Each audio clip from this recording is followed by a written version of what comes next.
All right. Well, good morning, everyone. Dr. Burrows and I are excited to talk with you guys about something that sounds like not a super exciting topic, adult learning theory. But I hope as we go through this presentation, you'll see some of the application, and this will be something that's meaningful for you and something you can take back to use with your learners as well.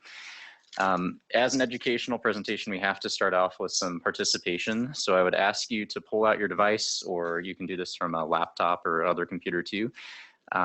There is instructions at the top of the slide there how to do that. You can also text. But we'd like you to put in a word or a phrase that you think of when you hear the phrase adult learner. And we'll give about 45 seconds to do that.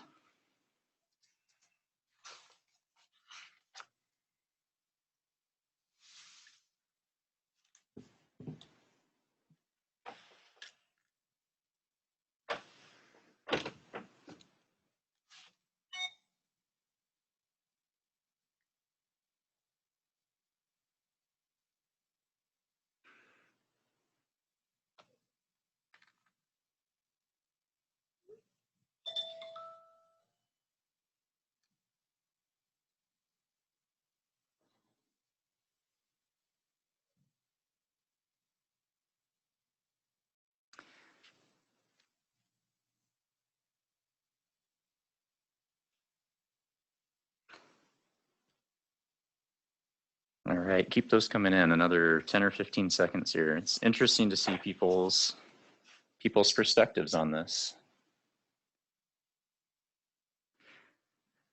So we see some people talking about challenges, also thinking about things. Motivate seems to be floating to the top as something that's really important.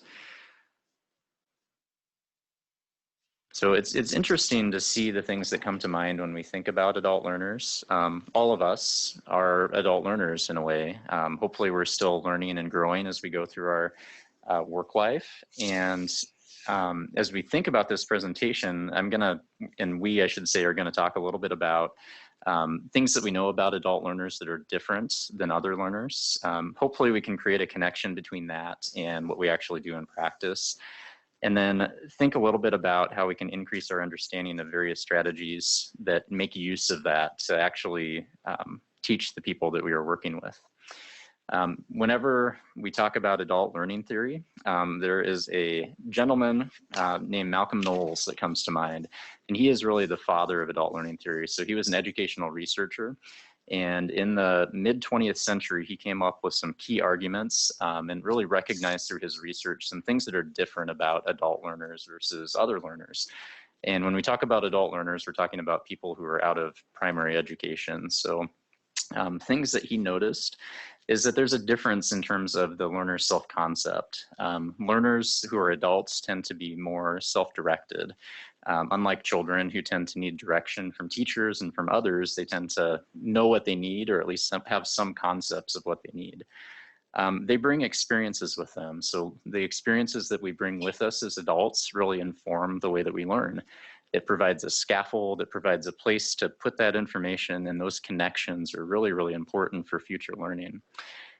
We have a different readiness to learn, and so we tend to be more current time focused and oriented as opposed to child learners. A lot of the things that they're learning are going to be things that they apply far down the road. And so the things that we think of as adult learners, really we want to be able to apply relatively soon.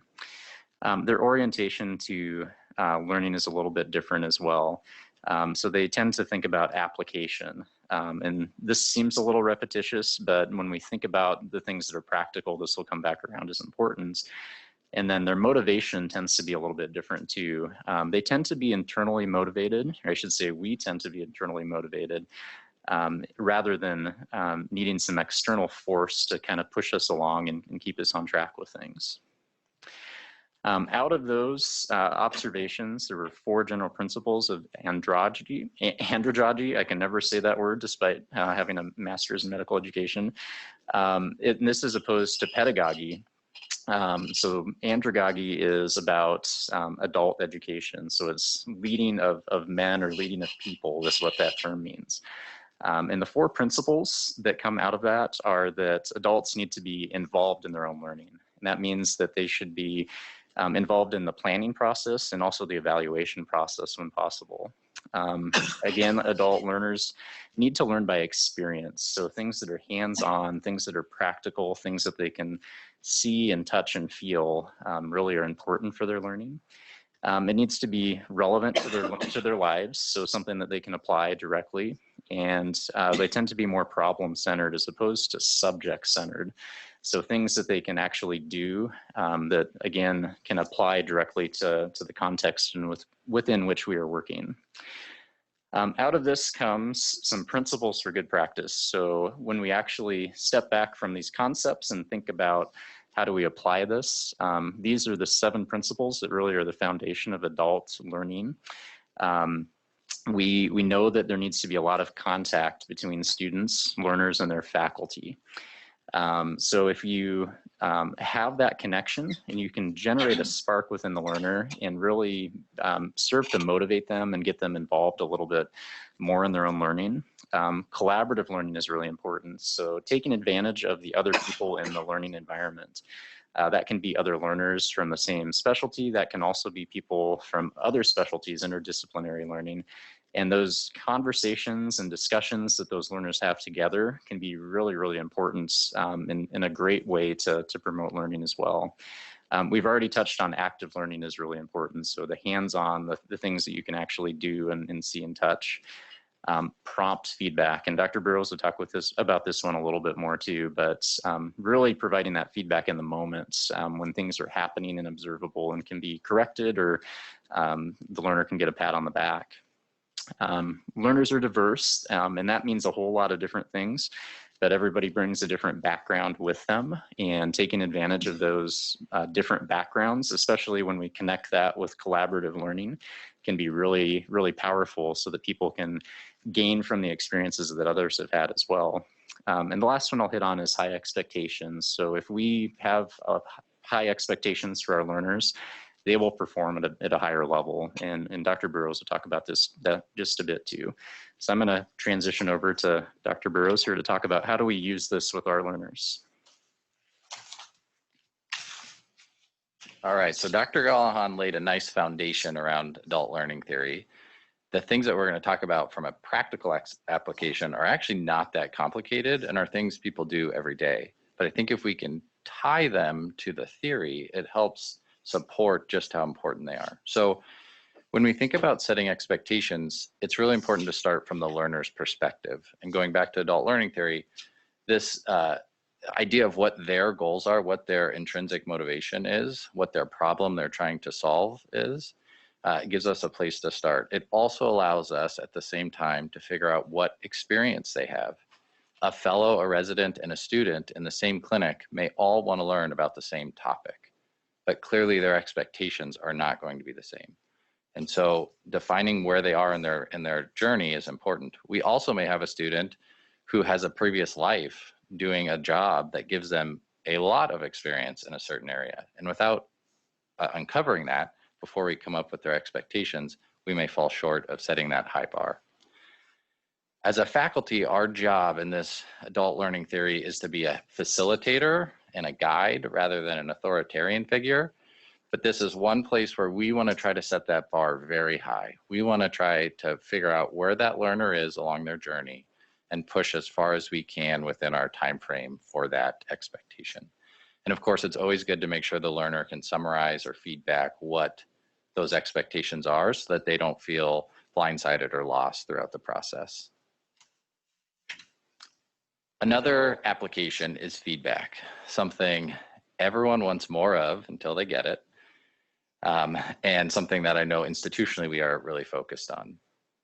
I will tell you where I fail on this and where I think we can all improve is this feedback, as Nate had mentioned, should be prompt. And I tend to ask the student or learner an open-ended question to self-assess rather than taking the lead as the guide and asking an open-ended question about what I observed, that topic. So meaning instead of saying, how did that encounter go? When I want to give feedback on physical exam, a physical exam maneuver I observed, I should ask, how do you feel your physical exam went? So I'm focusing them on that topic.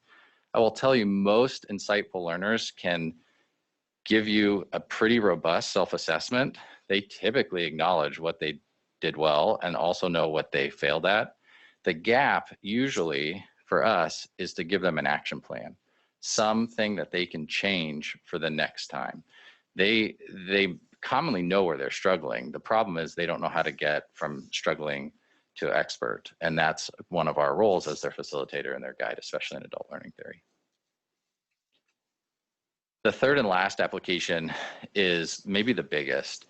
And so it's thinking about designing activities, whether those are formal educational activities or whether those are informal activities in clinic, to have an active and collaborative process. So two on the top and bottom of our bubble that tend to be a little bit more formal would be using PBL-like learning activities during didactic sessions or other educational endeavors. And then simulation, obviously, we all know from our own lives as adult learners and from what we support for our learners below us. The other things, though, that you can do in clinic on an everyday basis are try to think of ways to have a small group, the student, the resident, sitting there together, work through a case. It doesn't have to be some elaborate thing. Maybe you write 2 lines on a board, or you hand them a piece of paper with an EKG, and you have them work through that together and problem solve. Short presentations by the learner are probably one of our biggest go-tos. And when you set expectations for the week or the day, that could be something that you do to help the learner accomplish their goal. So again, not necessarily an open-ended, come up with a presentation at the end of the week on anything you want, but hey, why don't you do a presentation on heart murmurs at the end of the week, some topic around heart murmurs, since that's your goal of what you want to get out of this week. And then focused practice, we all likely do, but sometimes having a mindset towards it can be very helpful. So a learner in neurology clinic that wants a third-year resident wants to get better at managing seizure medications, having uncovered that at the beginning of a rotation may allow us to direct them to different patients or modify their experience a little bit so that they get what they need out of that time and are able to solve the problem that they have identified for their lifelong practice or whatever's coming next in their life. And then we will close with learning outcomes. So learning outcomes are really where we should all start. And this goes back to expectations. What is the outcome that we want the learner to have at the end of the week? I will tell you, Dr. Gallahan and I failed you from an adult learning theory perspective in that we focus very much on the bottom of Miller's pyramid. This is all just cognitive. We are reading to you, we are giving you instruction. And ideally, we want to focus on behaviors. So interacting with the material in a way that will support learning is really important. And I think this drives home the everyday practice that our students and our learners have to be hands-on. When they are shadowing, there is good cognitive learning, but we are not moving them up in that pyramid to where they can show us how to do something or even demonstrate for our more advanced learners how they can do it in practice. Any questions?